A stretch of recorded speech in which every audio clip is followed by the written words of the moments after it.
us later, and so you missed the opening, my name is Dr. Michelle Serena-Pledger. I'm the Director of Liberation at High Tech High's Graduate School of Education. My Twitter is at Michelle Cedrina. A lot of people were asking, like, what's your Twitter? It's at Michelle Cedrina. Actually, nobody, not a single person asked me for my Twitter. But it is at Michelle Cedrina if you do want to tag. I'm not good on Twitter. I'm not even good for a retweet. I'm kind of useless there. But I do like, getting tagged and seeing what you're up to. So we are here, day 3. It is not over. And I know some of y'all have flights, and so we know the rush happens. We know that happens, but you do not want to miss our closing keynotes, and then we have some special announcements at the end. So you don't want to miss any of it. And a lot of y'all last night were getting crazy at the social events. Thank you, Gabe. So we had an Improvement for Equity by Design social event and PBL Works, and we want to thank those sponsors. They paid for all that food, all that alcohol, right? Some of y'all were drinking, y'all were like getting extra drink tickets and tokens and like passing them around, but we're really grateful for their sponsorship and support. It means a lot. Bob Lenz has been holding it down for PBL Works, and Ryan Gallagher is the Director of Continuous Improvement and Improvement for Equity by Design, and we were so blessed to just share time with all of you. Now, some of y'all you went dancing, you went to karaoke, and then there are some of you who just went back to your room. Who just went back to your room and just relaxed and had a little you time? Yeah, yesterday Tina overheard somebody say, I'm done extroverting for the day. Like, I'm not doing it anymore. And so good for you protecting your peace and so that you can be ready for this morning.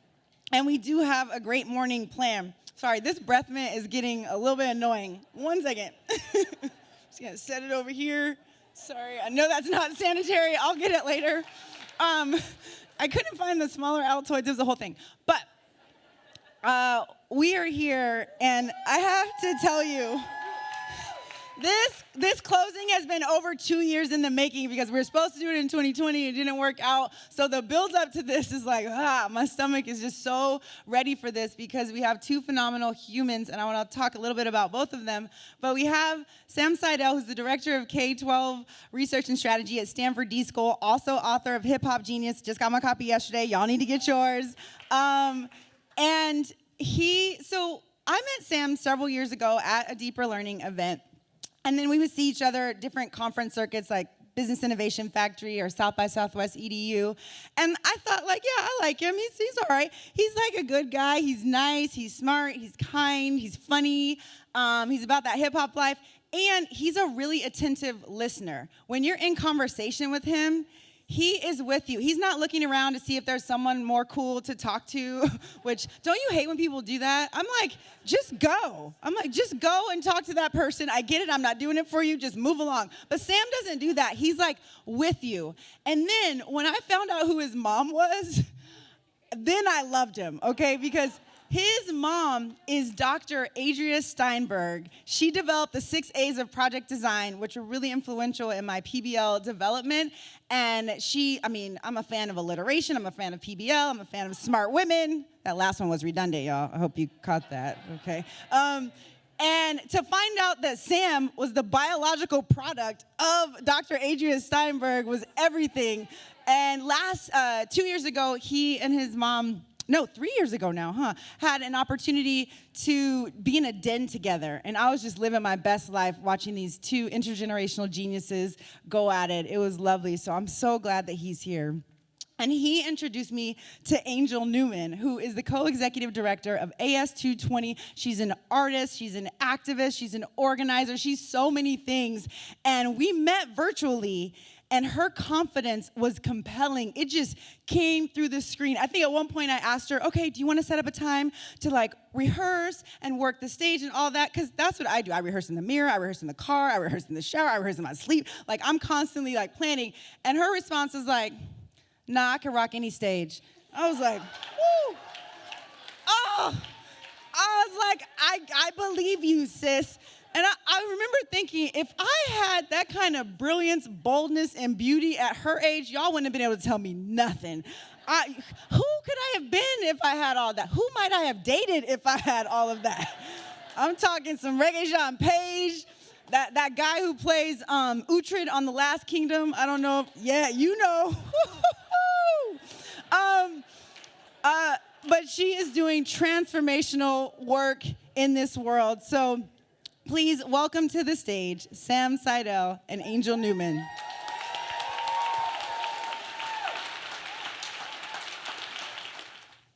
Thank you, Michelle. Best intro ever. And thank you for putting me in that den 3 years ago with my mom. That was a really special, special moment. And bringing her name and work into this space.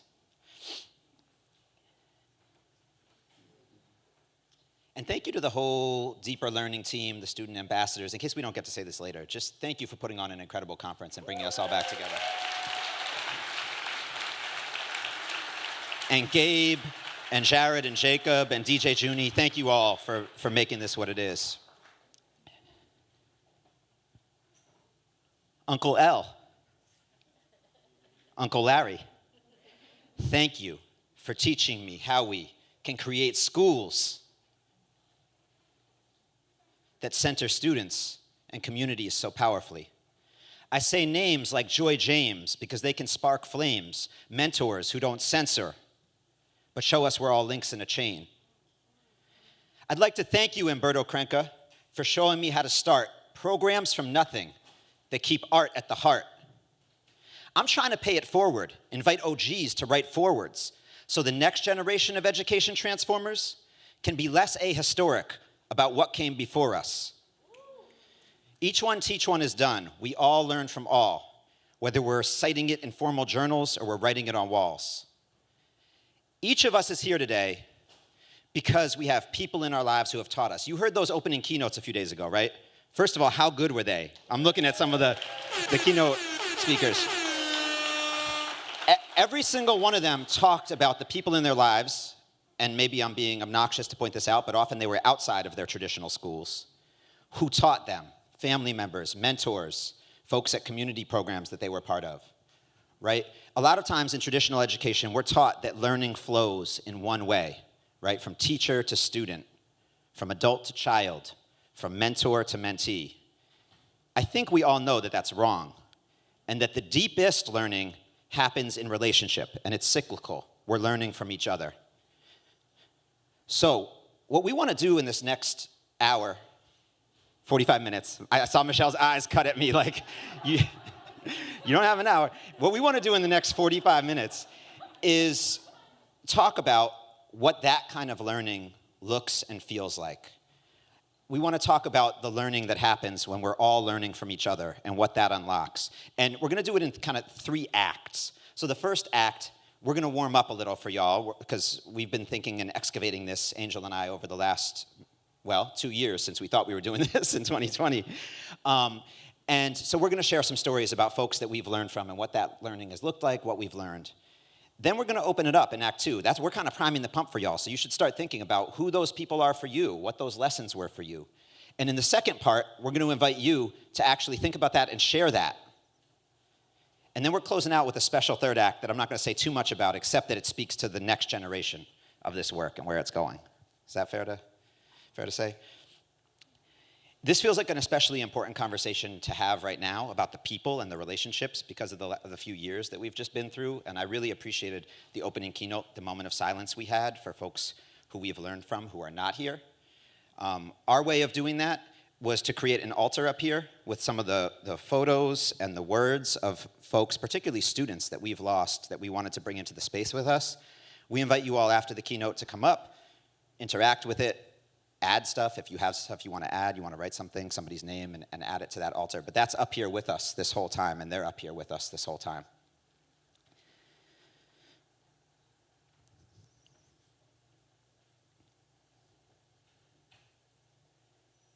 I was raised by progressive educators, children of the 1950s, 1960s, who taught me to question authority, question mainstream narratives, who took me to demonstrations, who taught me about the Black Panther Party free breakfast program, who taught me about the Wampanoag people whose land I was growing up on. In high school, I had some amazing English teachers. Joan Sobel had us write what she called spiritual autobiographies.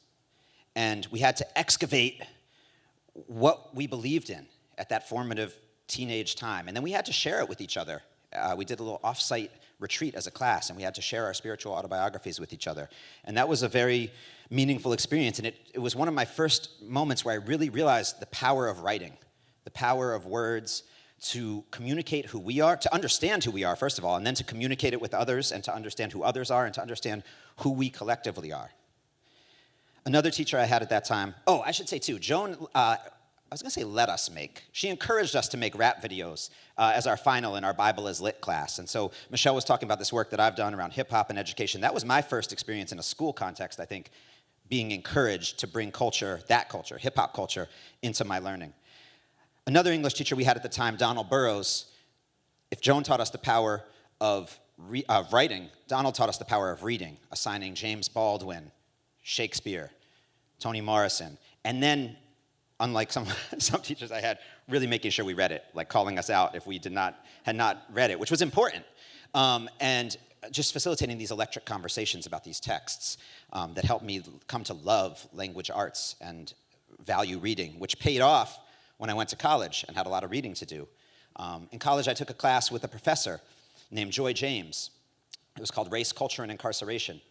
And I think 10 years or so before Michelle Alexander's The New Jim Crow and Ava DuVernay's The 13th taught us at that time about the trajectory from slavery in this country to the convict leasing system to the prison industrial complex.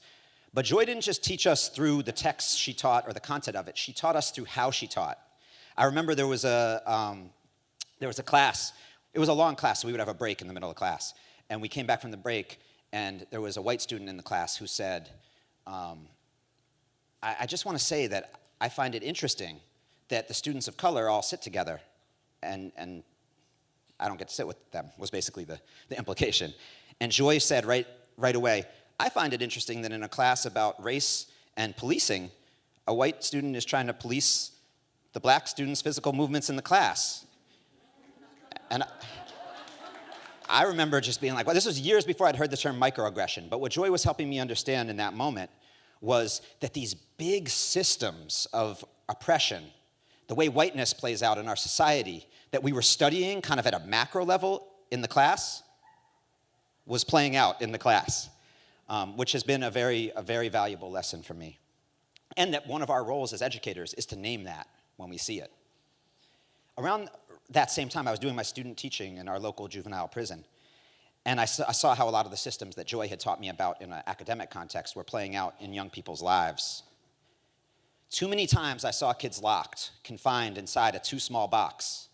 Maybe it was for pitching rocks. Maybe it was just because they pissed off cops. But more likely than not, if they'd been white as their tees and held big knots tucked right up their sleeves, the judge in the box would have been pleased and agreed to pleas of not guilty. I had students teaching me the impact of these systems on their real life.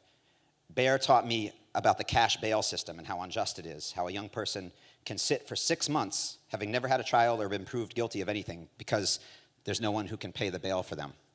Bear also taught me to love science fiction. He would just fill these composition books, composition book after composition book after composition book, creating these universes and sharing them with me and anyone who was interested to read them. As Bear and other students that I worked with in my student teaching in the prison got out, I started to learn about the challenges that they were facing.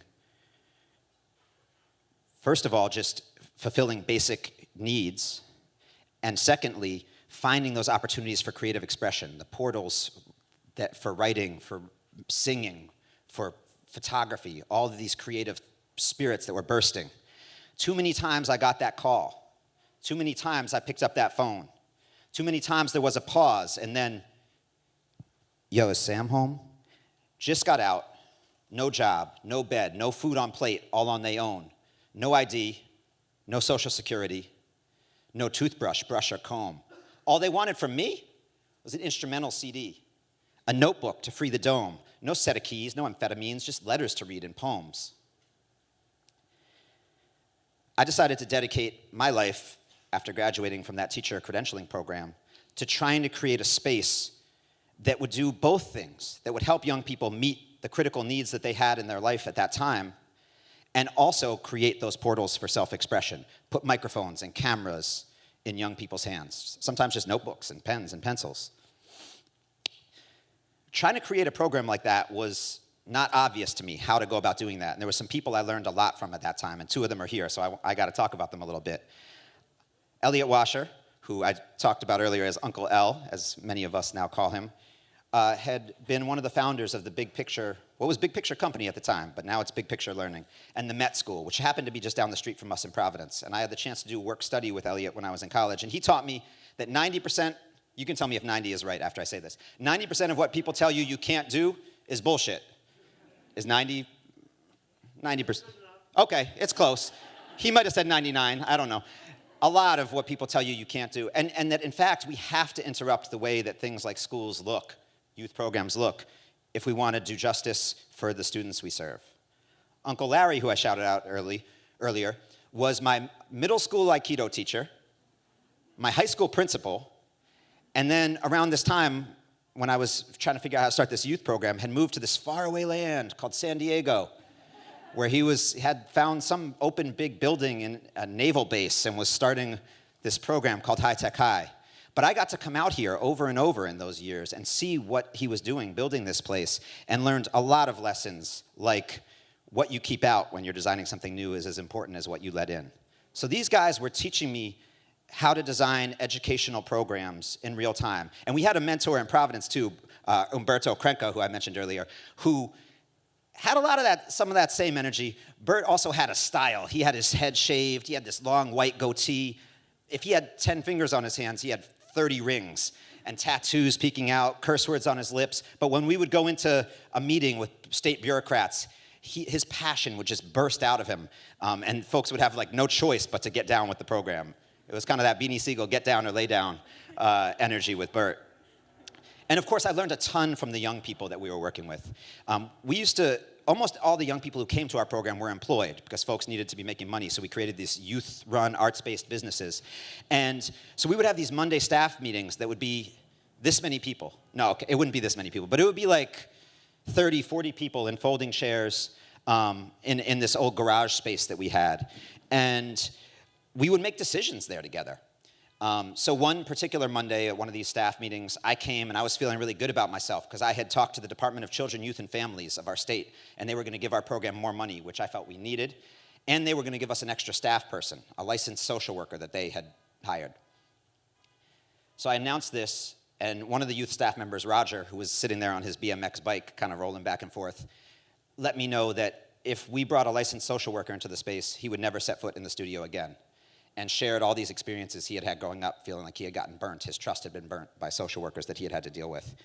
And other young people started speaking up with some similar stories, and then other young people just said they hadn't really had those experiences, but if that's how Roger and other people felt, they didn't want it.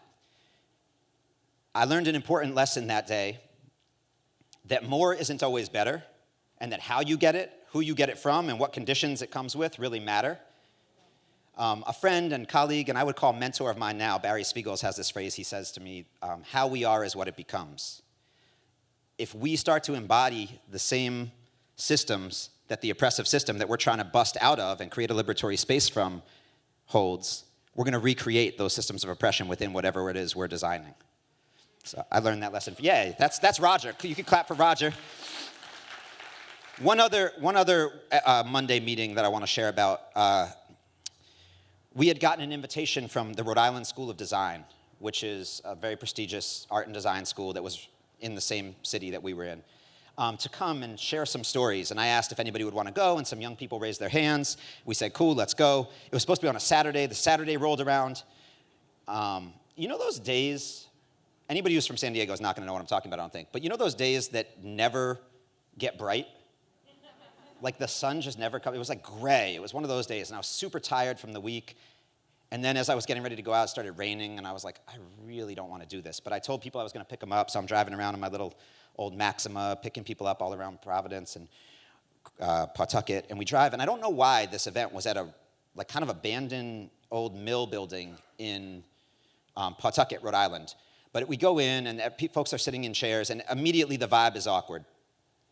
Our crew was like Air Force Ones, oversized basketball jerseys, wave caps, fitted hats. The RISD crew was like really nice, shiny leather boots. iron jeans, kind of like button-down shirts, fancy architect glasses. And one of the youth staff members in our crew, Harmony, said, like, as soon as we walked in, she was like, I'm not feeling this.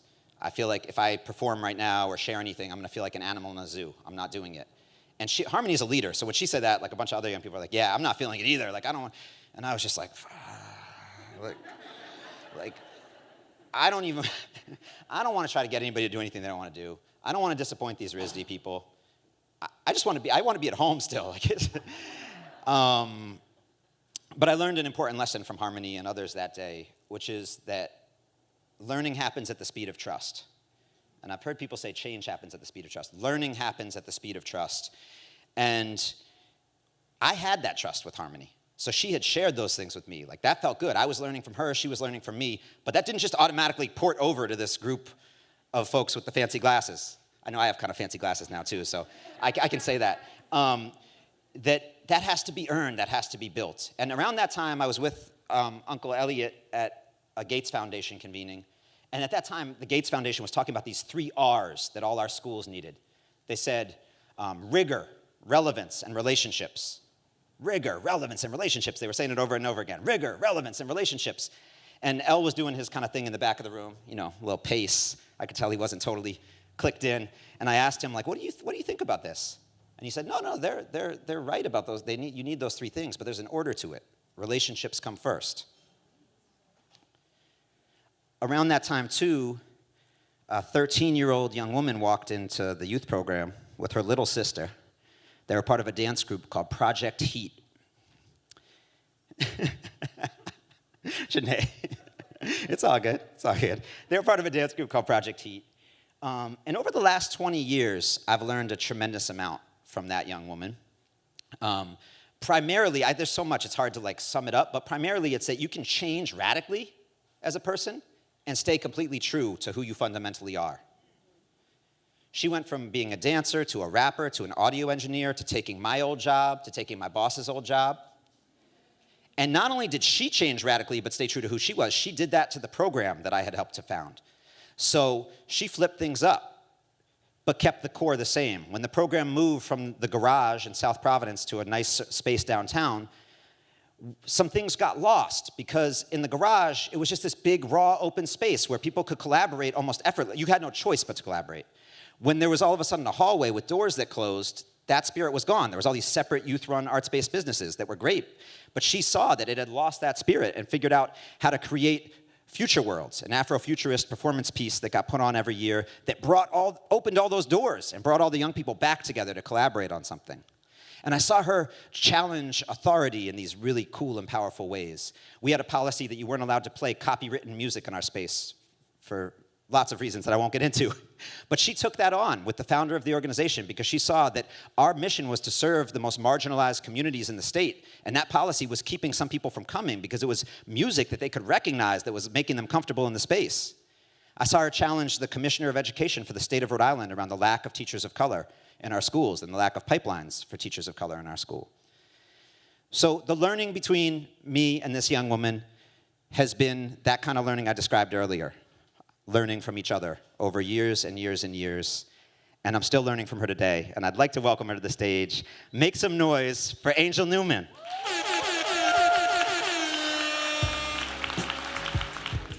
Yo, what's up, everybody? What up, Anjel? What up? Picture this. A new teen, 15, barely keep a routine, the room clean. Who thinks that she figured out all of the mathematics? Missing school, only had to hear the mouth of one parent, but plenty talent. Mixing syllables, thoughts, and patterns on a palette. Treat a body like a palace. Don't smoke, drink, or act callous. Shit happens, of course, but use the music as an atlas. Didn't do her homework, but at home working on a track list. But on average, people think she messing up. Getting arrested because she can't keep her hands tucked. When bitches start dissing and pinching punches to the gut, she erupt like what? And tell them something they could suck, corrupt. But hold up. Behind this raw emotional glut, she used a pen and paper to dig up out the rut. Them same things that wake up when a night rough. Shorty let that beat thump, thump, thump. That's what she called love. Deeper learning, what's going on?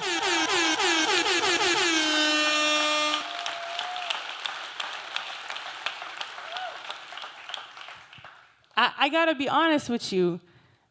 I don't feel like I learned anything in school. And it's sad to me because I spent so much of my life there, and as I'm hearing Sam talk about all of the young people that we've worked with over the years at AS220, and I'm sure so many of the young people who are in traditional schools who don't have these amazing missions and this like attuned awareness to young people's needs like so many people in this room do. So many of us go through school feeling so unseen, feeling unheard, and also criminalized, right? So when I think about when I didn't learn in school, I've been reflecting on this keynote, and it's been really important to me because I think for a long time I used to joke about not being a good student, and I would label myself, I wasn't a good student, I don't like math, I wasn't that great. And honestly, preparing for this keynote really helped me reflect in a way that I think I needed to, because it was never that I wasn't a good student, right? It was that the things that my teachers wanted me to be attuned to, like the math problem, the page number, the content, it was really hard for me to focus on those things because I was locked in, but I was locked in on something different. I was locked in on the people, the politics, and the power of the school system at a very young age. And because I was locked in on those things, I couldn't be quiet. I had a warrior spirit in me ever since I was young, and unfortunately, sometimes I didn't know how to let that out in a productive way, and unfortunately, my teachers and the school administrators did not know how to receive it in a productive way. So what it meant is that very often I was in in-house suspension, I was in detention, or I was suspended. And if I was none of those things, I was skating out the door without permission, right? And I was finding my own ways to educate myself. I found a way to invest in my education in the way I needed to because I didn't feel like my school was doing that. I was getting in trouble for things like calling out the fact that if I was wearing shorts too short, I would see a white girl who was skinnier than me wearing the same shit, and she wasn't getting in trouble, right? I was calling out the fact that if I was rocking a bandana, because I saw Nelly rock it on BET, or upside down visor, which I used to wear all the time, you know, why is mine considered a bandana and hers considered a handkerchief? You know what I mean? So there was like a profound legacy of anti-blackness in my school, and I saw this playing out as a young person, but couldn't name it because I didn't have the words yet. I didn't realize at that time that what I was seeing was injustice. I just knew I was pissed, and I was mad, and I was acting out because of it, or just downright refusing to go to school. And so it was really a blessing to me when I found a space at AS220 when I was 13 years old, and I walk in, if you can just picture this, you're on the south side of Providence. I know not anyone ever been to Providence, by the way? Whoa, all right, y'all, okay. I was like, I'm gonna see like one hand and it's gonna be Tony. South side of Providence, my sister Amber and I, she looks like me, we're twins. We're not really. People think we are and we don't correct them at all. My sister and I, we were backup dancers in this crew called Project Heat, which actually our mentor used to, we used to dress a little scandalous back then, so they used to throw us turtlenecks and call us Project Turtleneck, so that's why I wore one today. But still had to, sass it up a little bit. We walk in there as backup dancers, because our friend Suave, who was a local break dancer and a rapper, was like, yo, y'all want to backup dance for me? We're like, oh, hell yeah. We can do this. He's like, I heard about this youth program on the south side that's hiring. So we walked to this car garage on this kind of shady-looking street on Norwich Ave, and there's like this gated window that has a poster that says, youth performers wanted, will pay minimum wage, and it was like $6 or something an hour. So me and my sister were like, word, that's more money than we ever could imagine to backup dance, So we go in, and I swear to you, Sam keeps talking about these portals. It was literally like exiting one world and walking into another. I walked in, and I saw a big open space, and there were conga drums on one side with this woman named Nisha who was just like this Indian woman just drumming with like this like weird white guy with glasses who's also drumming, and like this little kid who's like, I don't know what he was doing, but he was like doing it. I look like directly in front of me, and there's like this table of, they look like rappers, but they weren't rapping. They were writing in notebooks, like quiet. You know what I mean? They were I'm like, what are they doing? I found out that they were working for the Hidden Truth magazine, and they were writing poems and doing record reviews, and they were like editing interviews. And then right next to them, they're having this quiet writing session. You have break dancers just spitting on their heads, like they're not even like noticing the fact, like, how is this even possible? Then you have these little cubicles over to the right side, and you would see like some like young people or staff, you couldn't even tell the difference, right? Right? Like some people were sitting like on the counter. There was like a makeshift studio in the back. People were spitting, but all of this multidisciplinary world that I walked into was everything I had been looking for. And I remember going into that space was the first time that somebody passed me the book, The Lies My History Teacher Told Me, or something to that effect. I never read it, but I touched it, and I was like, yes, this is it. I know it. But it was at that time in place that everything I had been feeling in my traditional kind of high school with well-meaning people, you know what I mean? Well-meaning teachers. Now that I'm an adult and I have kids of my own, I'm like, yo, they were just stressed, like, honestly. They were stressed. The way she was sucking down that coffee, bro, like, nah, like, she was stressed. It took me a while to realize, like, teachers are handcuffed in so many ways to the curriculum by the state, and I think at a young age, I didn't know. I couldn't process that. I thought they were just, like, honestly, just trying to be oppressors. And I didn't realize that they also were oppressed. You know what I mean? In this weird way. And we're all in this system that we want out of, but we're kind of chained to each other in a desk. But in this space, it was different. It was like folks were unchained, right? They were unchaining themselves through breakdancing, through graffiti art, through conga drumming, through writing lyrics and interviewing people. And my sister and I just immersed ourselves in that world. I learned so much. Sam talked about the staff meetings. I remember my little brother Tyrell, who was like 4 at the time, coming through, fully welcome. We'd be having a serious discussion. He'd come in the middle and take his shirt off and start dancing, and everyone would be like, hey, go Tyrell. I learned that family was welcome at AS220 Broad Street Studio. You feel me? I learned to this day, when I became a teaching artist and then later the director of the youth program, I had so many students who taught me so much. I remember one day going head to head with my boy Day, who's like, you know, a decade younger than me. Day is this like real good looking guy with long locks, and he gets kind of fiery, you know, and so am I.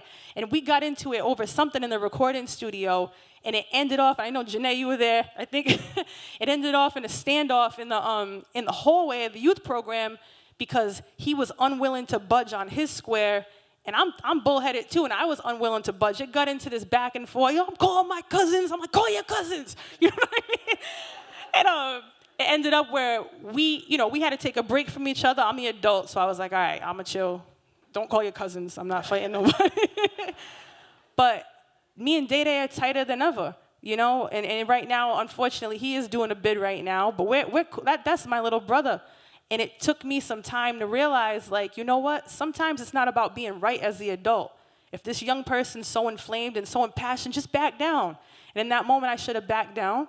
You know what I mean? And he taught me that. And our relationship is so much tighter, right?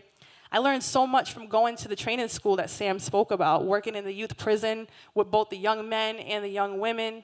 I learned from my boy Shaq, who was one of the youth out there in the training school, that again, like, leadership comes in all forms. And yo, if you think you're gonna walk into a classroom at the training school and be the leader, you gotta get through him first, right? And I realized that there was no amount of trying to posture or play the authority card that was gonna buy his trust or the trust of the students. It was about a one-to-one relationship with me and Shaq.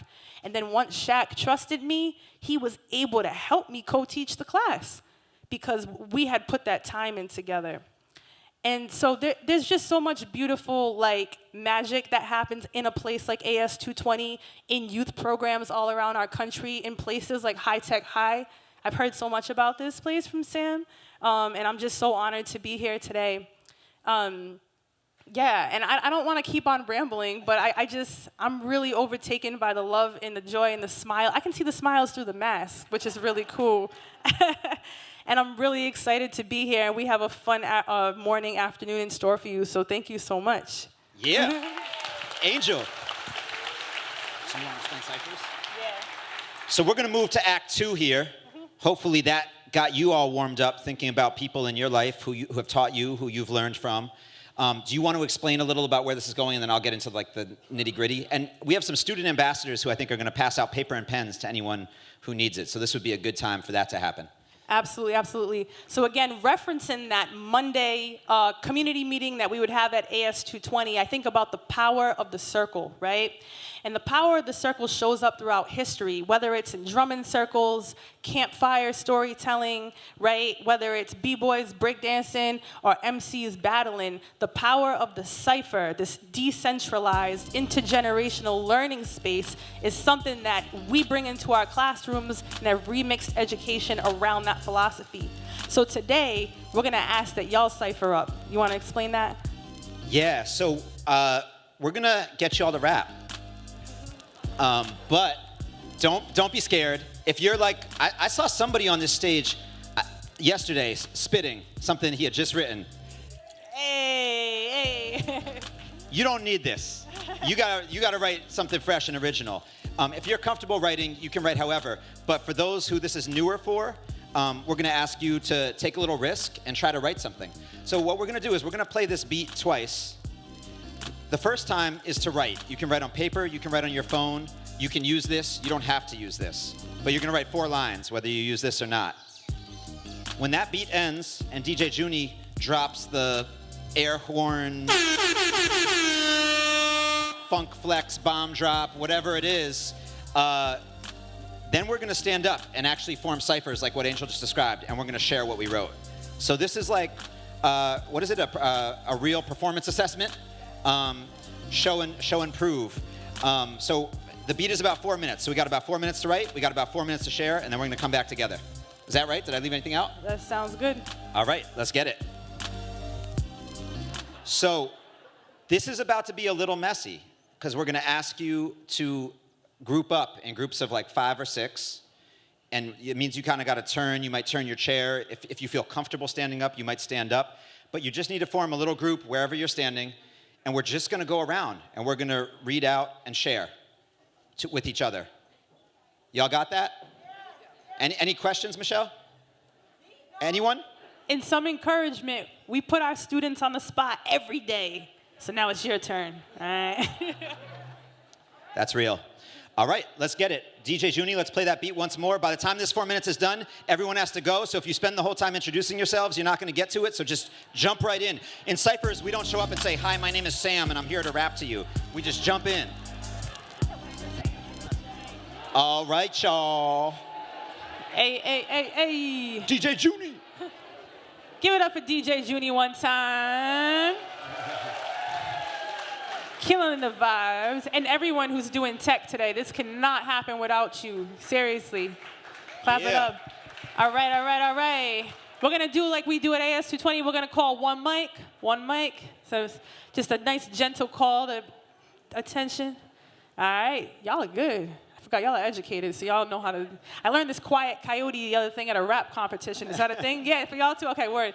So right now, we want to know if there's anyone, about maybe 2 people, who want to share what they have. Again, like, it doesn't have to be perfect. It's just got to be you. So can we get 2 volunteers to come through? Hey, you over here in the blue. Yeah, give it up. And over here? Yes. I'm sorry if I missed people. I just went to the first 2 I could find. But yeah, I like this blue and yellow combo going, though. It's really nice. Yo. Yeah, I gotta. Been rapping my whole life. Check it. Yo. Check. Yeah. Do the best you can with the time you're given. When you give in to the stress in your system, you lose vision. Find the rhythm of discovery, so told you what's forbidden. Lift the kids like they're goal-driven, don't chain them in old systems. Inspire the fire to climb higher is brighter. When we wire by desire to get out of the fucking fire. Ghetto harmonies are beautiful with voices and strings. Sound and music are kings and queens. These are our favorite things. Baby, baby, check it.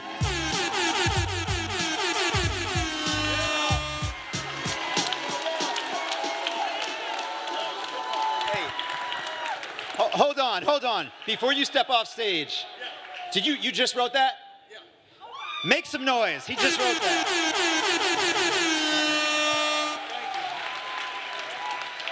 And now, we welcome Uncle Larry to the stage. MC Uncle Larry. Uncle Larry, do you want a beat or a cappella? What's that? Do you want music behind you or just? I'll be very quick. Okay. I'm going to be quick. This time I really will be quick. I know. I was in the 7th grade in New York City. My math teacher was a very, very famous man. What's his name, Jeannie? Bob Moses. Everybody know who Bob Moses was? Yes. The finest human being I've ever met in my entire life. And until he passed away recently, I had conversations with him. I know his 4 kids. I wish I had the time to tell you a lot of it. He taught me how to make tools and how to make things. But the most important thing to me as a teacher was when he came into our class, we were a bunch of idiots, of course, in the 7th grade, and he would come in. If you look at his book, which you must get and read, you'll see his face looking like this. It taught me math, but it wasn't about math. That was just a path to learn how to make things. There's another long story that happened, which I don't have the time to give, but I remember that day that something very unfortunate happened with a lot of students. And he was such a soft speaker that he told me and taught and made me realize that soft is stronger than hard. And what he said was, do not create the other. Uncle Larry. Thank you.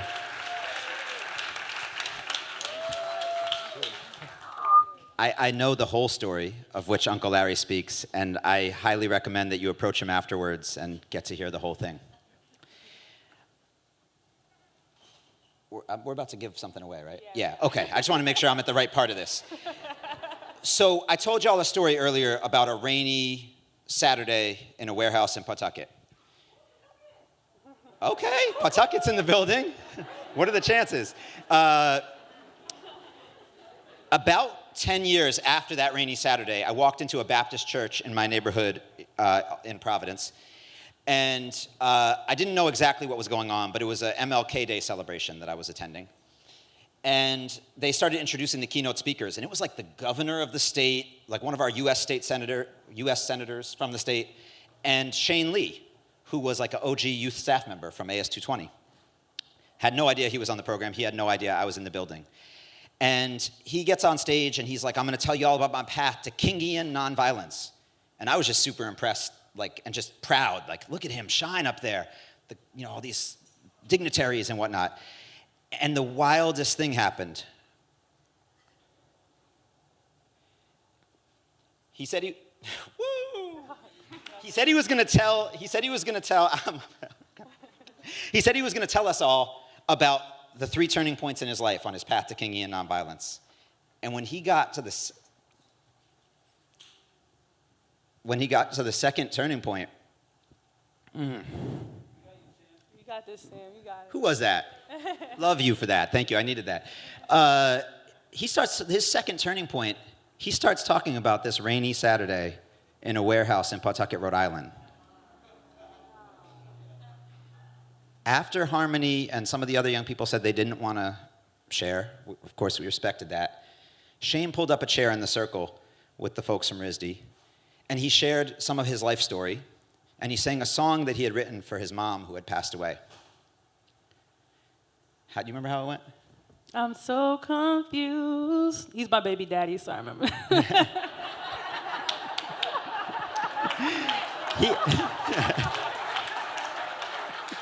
I'm sorry I put you on the spot with that. But I wanted to get it. I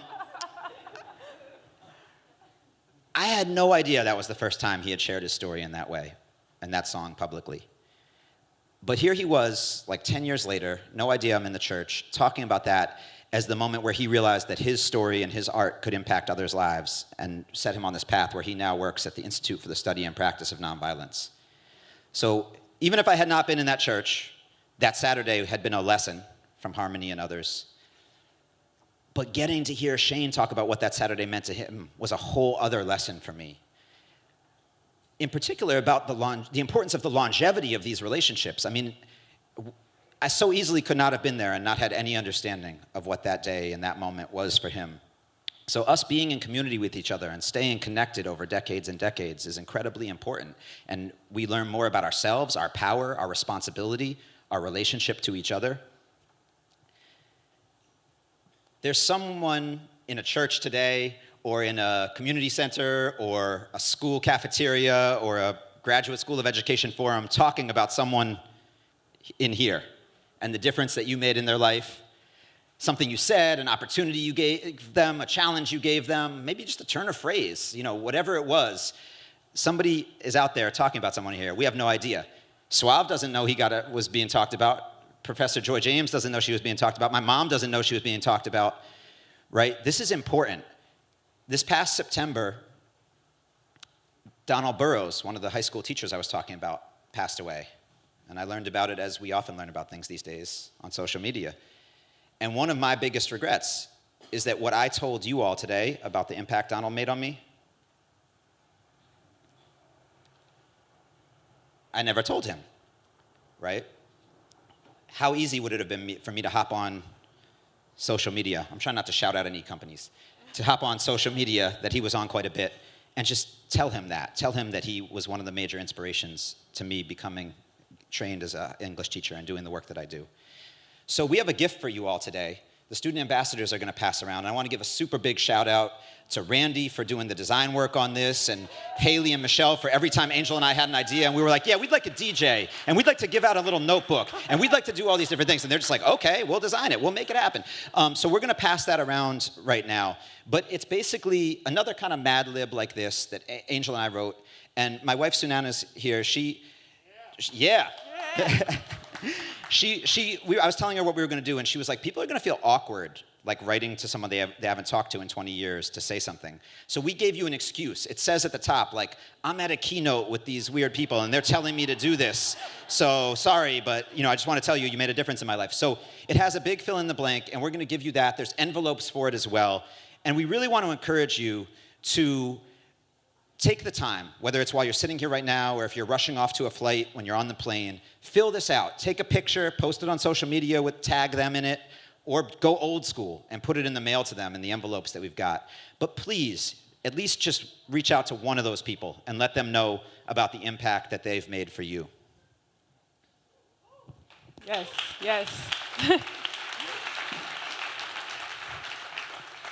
And I know, this story in this 2-decade in the making story that Sam and I have between each other, it's been magical, and I've learned so much from Sam. He taught me that hip-hop is so much more, even than a culture, it's a pedagogy, right? It's a way of life, and it's a practice, and how I relate to not only my students, but my children. I have 4 kids, and the cypher is something we bring into our household on a daily basis, right? But the awesome thing is it doesn't even stop with me, right? Like, it doesn't stop with any one of us. None of us are the beginning or the end. And that's scary, but that's beautiful. And I want to shout out my partner in crime, Janae Pina, who's actually the director of the youth program at AS220, if you want to give a wave.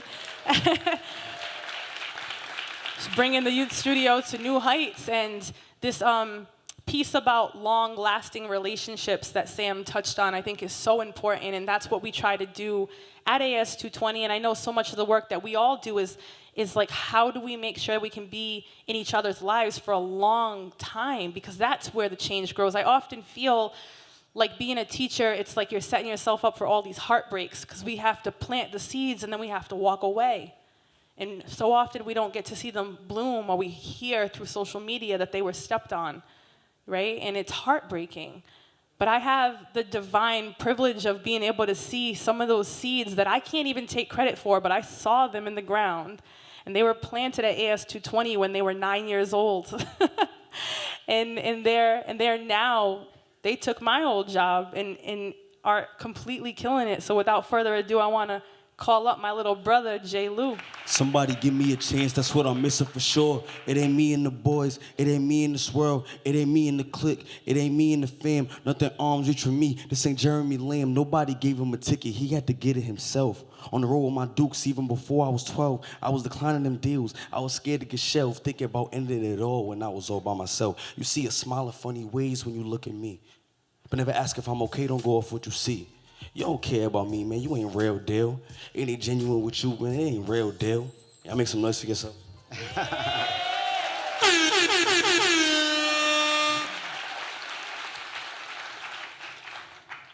You know, when I was 9 years old, my mom had made a deal with this kid who was about 15, probably 14 and a half, that if he does the rest of his time, because he was on the run at the time, in a training school, she'll adopt him and take care of him, help him get back on his feet. And at the time, his mom was incarcerated, and his father was incarcerated as well, so he was just on the streets.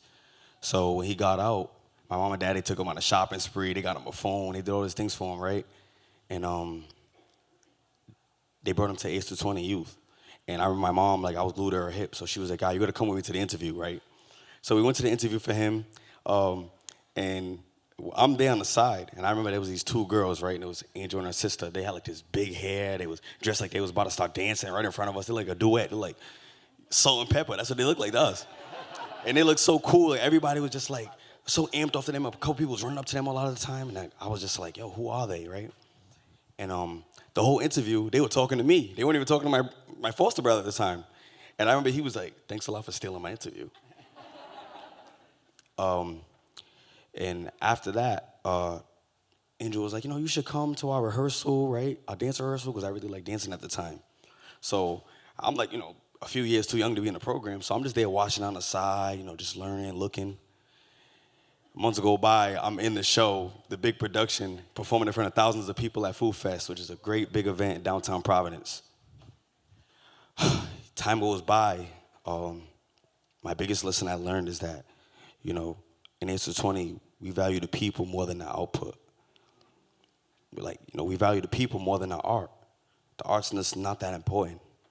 I took so many lessons. I took so many different classes and trainings, and a lot of that made up a lot of the beliefs, and not like them forcing beliefs on me, but a lot of the values and the morals that I have now.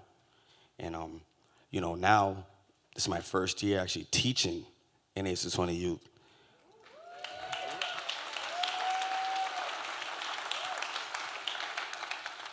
And I got to see, firsthand what it was like, helping youth, work on their performance skills, their writing, their presentation.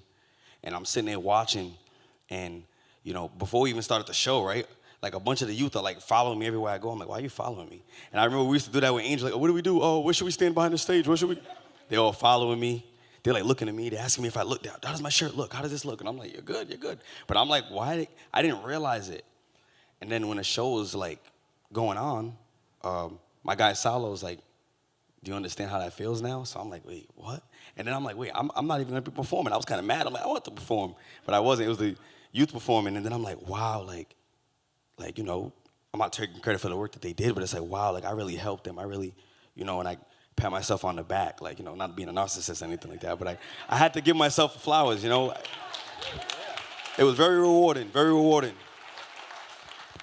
And when I learned from Anjel, one of my favorite things I really learned from Anjel and Janae was really loving being black. And that's what we learned in the studio. We love being black.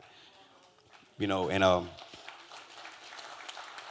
it's the Tupac quote, the Marvin Gaye quote, "I remember Marvin Gaye, he used to sing to me. He had me feeling like," and AS220 was Marvin Gaye to me.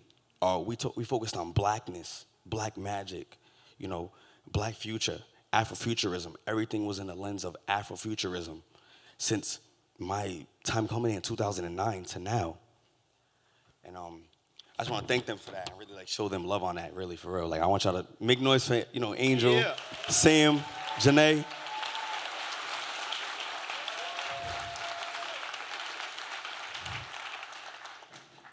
And like, you know, we wrote from the lens of pain, love, healing. It was like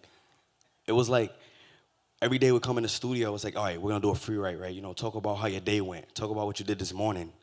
And like, you know, some of us, we be having the worst day, we didn't even realize it. And some people get emotional writing, you know, have moments where, you know, we're storming out the room, we're fighting with each other, fighting with staff members fighting with you. It was like a lot. But at the end, when we would do our big theater pieces, our big performance pieces, all of us would be back being friends again, hugging each other, showing each other love. And we always started and ended with art. We always started with a free write. We ended with a performance. We ended with writing because that's what we was there for. That's what we was working on. That's what we were learning. And right now, like, I'm learning from youth around me. I did my first time teaching. This was about 3 years back, my first time teaching in a summer class, and I only had 3 people come to the class every week. And it was one kid who he used to come all the time, or he used to always come, and he like never wrote a song before. He just signed up. And then I see him like a year and a half later, and he's like, yeah, you know, I'm working on my album. And I'm like, and we were the same age. And yeah, you know, that's really what I have to say about the program. But I really appreciate y'all for listening on that stuff like that. I got one more round. I shed tears for a week straight. I had a lot of things on my plate. I was heading down a dark road, at the same time trying to be great. I was going up and I was scared to move, like I was walking up them crates. I'm trying to grow into a better man, but I still got those traits going through the motions. I wish I could sink into the waves, into the ocean. I can't put my pride aside and show all my emotions. Every time they see me, I be smiling, I be joking. Will I make it out the struggle? I'm just hoping. You see me crying out for help while you ain't come, Don't tell me they ain't noticed, they ain't dumb. There's people dying all the time where I'm from. I'm just praying to Allah that I ain't one. Make some noise, y'all. Appreciate it.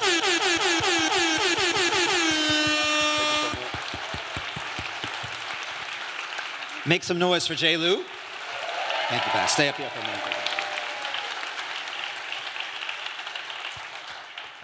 minute. We want to thank you all for going on this ride with us. It's been amazing for us just to get to connect and dig into these memories and really think about what we're sharing with you all. I want to thank Michelle and the High Tech High GSE team, the Deeper Learning team, the student ambassadors, everyone who's working on that, on this, for giving us that opportunity, and all of you for jumping up and rhyming and really engaging in it with us.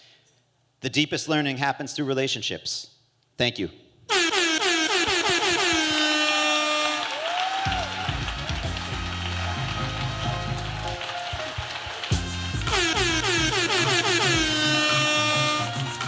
There's no way I'm trying to follow that with any kind of banter. So we are so grateful to Sam, Angel, and J. Lou just for sharing their brilliance with us. And we're grateful to all of you. We know some of you are like, shoot, my flight, I got to catch it. So we're just going to do some quick thank yous and then a special closing. So we want to thank all of our speakers, presenters, deep dive facilitators, student ambassadors, pit crew, facilities crew for keeping this space looking amazing every day. Sound image over here. Banyan Catering for the food. Made It Media for all our audio visual, the IT people, all that stuff. But to make all of that work, we have a special thank you because there's one person who holds all of that, right? Each of us have our different parts. Like, I'm in charge of keynotes and dens. That's like the thing I focus on in emceeing. And other people are in charge of deep dives or ambassadors, things like that. But there's one person who has to hold all of that. And this will be her last year holding it. She's not going anywhere. She's not leaving the graduate school. She's just going to be working on some other stuff because deeper learning is exhausting, y'all. It is. And we want to invite Haley to the stage. So, Haley.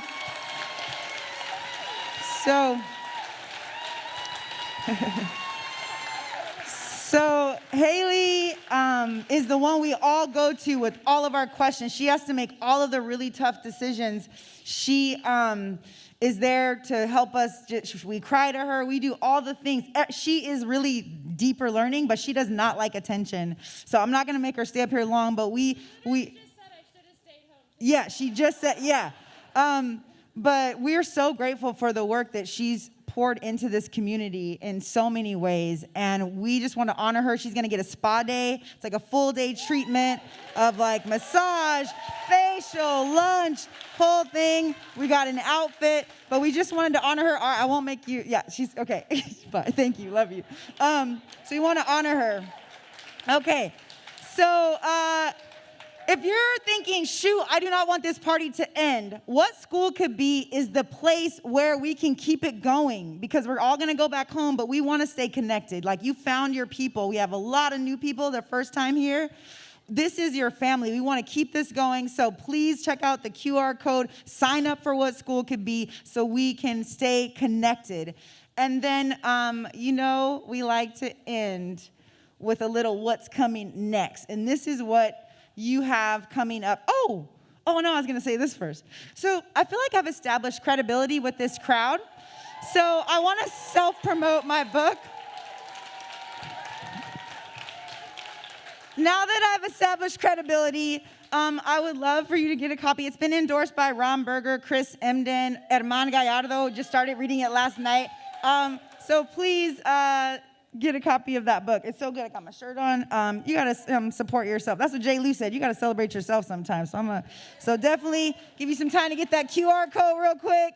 Okay, yeah, thank you for supporting us. It's pocket size, so it's right in your pocket. You can just keep it in the classroom with you all the time. Okay, all right. So some of you are like, well, when is the next Deeper Learning? You don't have to wait until next March. We got a lot coming up. So we're going to be doing regional Deeper Learning conferences called Deeper Learning Global. So we've got one in Boston in the fall. So if you're in that area, near that area, come to Boston. We've got Deeper Learning China in the winter. Yes, so if you want to China, we're trying to do it in person. We got to wait for President Xi to say it's okay. We have Deeper Learning UK next summer. So our UK folks, yeah, all right, some people ready to go. And then if you're like, no, that's still too far away, we have Deeper Learning Twin Cities in June. And so we really want you there. The keynote speaker, is Dario Otero here? Where's Dario? Dario Otero's right there. He's going to be the keynote speaker at DL Twin Cities. So you do not want to miss what we got planned for you there. So shout out to Tony, HSRA, For Learning, Willie. Like, we've been co-designing. So it's going to happen. So now, my favorite thing. Oh, my Lord. I was like, why am I so hot? Nobody told me I just had all that good stuff and a good smile, and you missed it. So we're going to end with closing conference karaoke, which is my favorite thing. So get ready. You can stand up. In honor of Deeper Learning Twin Cities, we have selected a song from the artist we know and love. So Gabe, we good to go? We good to go, Gabe? All right. So feel free.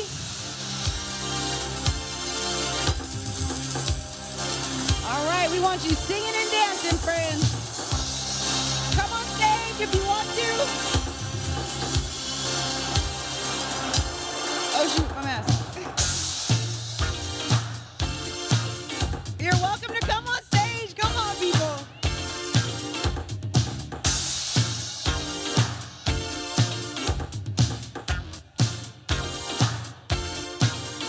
I was dreaming when I wrote this. Forgive me if it goes astray. When I woke up this morning, could have sworn it was Judgment Day. The sky was all purple, there were people running everywhere, trying to run for